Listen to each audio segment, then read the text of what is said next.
Good morning, good afternoon, good evening, my precious pack, and welcome back once more to Vega Conflict. We're going to get right into the video right off the bat by talking about the fleet that I was talking about earlier, and that is my secondary fleet and what its purpose is. It was the time token farming fleet before I got my harvester. The harvester is just more efficient at it. But for all of you lower levels, the setup is actually fairly straightforward and simple, and you can replicate it to farm level 45, 50, and 55 time token riot fleets with at least tier 4 or tier 5 destroyers and at least one cruiser and a carrier. Now, the fitting of the ships is mostly irrelevant because you want shield bypass for just about the entirety of the fleet, and you want a movement agility support field on the carrier. So no matter what carrier you pick, just ensure that it has the support field for movement. The higher level markup grade, the better as well, due to the increased damage versus such and such. But the primary thing you want is shield bypass. And this was a fleet that I used a lot. Right now it's effectively useless. I could effectively drop it from the combat roster because it's, again, once I got the harvester, it's just more repair time efficient as well. But this is what it consists of. 4 destroyers, a carrier, and a more or less support ship. The support ship is specifically meant for destroying and removing any and all AI, let's just say squadrons, because drones count too, but it doesn't do as well against drones if you're using a cruiser. So I would highly recommend that if you can, pick up the Suppressor even at Mark 1 and get at least Circuit Missiles level 2. But other than that, the fleet is fairly straightforward, and again, what I used to use them for was farming. I'm going to go ahead and show you exactly how I set up the fleet in combat against the targets they're meant for. And the formation is also just as important. Yeah. Several hours later, I finally get around to this video, and I'm tongue-tied.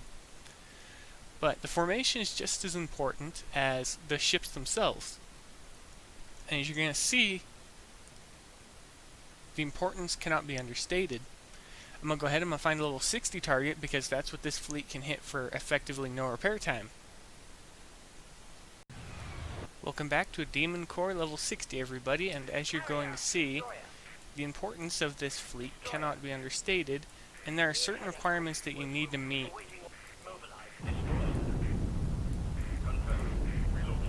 First off, ship setup is just as important in this fleet as it is in just about any other fleet. And you don't have to turn the carrier around for this because you want the lowest strafing speed to actually be the carrier. That way everything closes in slowly, but this is more or less what you do. This is all there is to it. And the suppressor goes to work keeping the rest of the ships from being torn apart, and then you just strafe forwards. And that's it. That's all there is to this fleet. It's just one setup, a mouse click, a repeated mouse click, and you're done, just like that.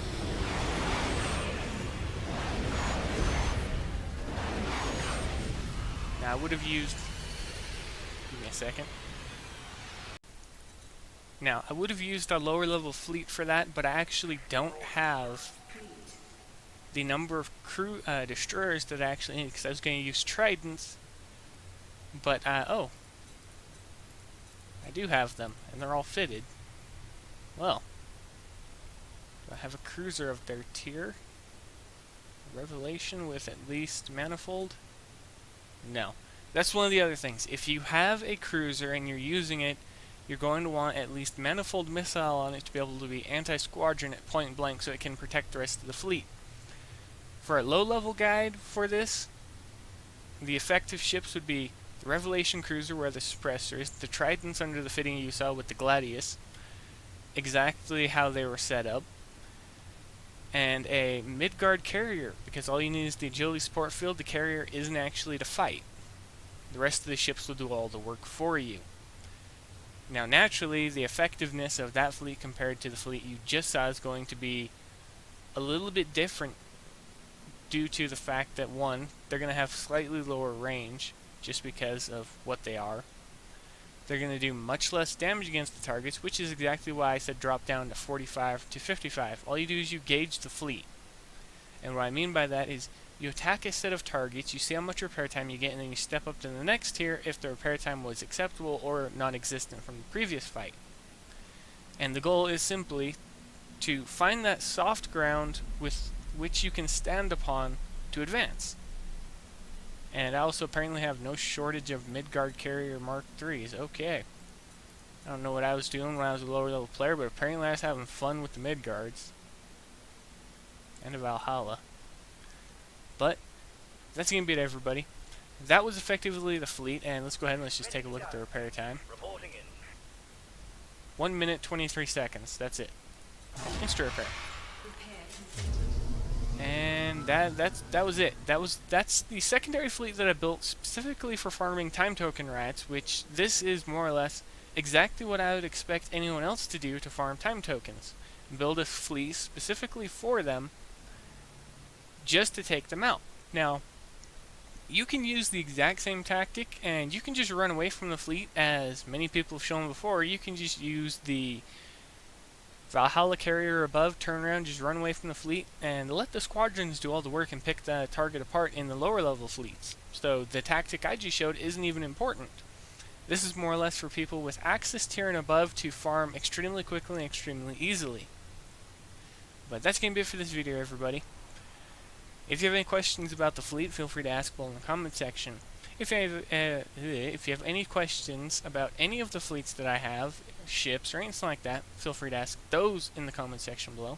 If you want to see more content like that, most definitely say so below, and subscribe to the channel.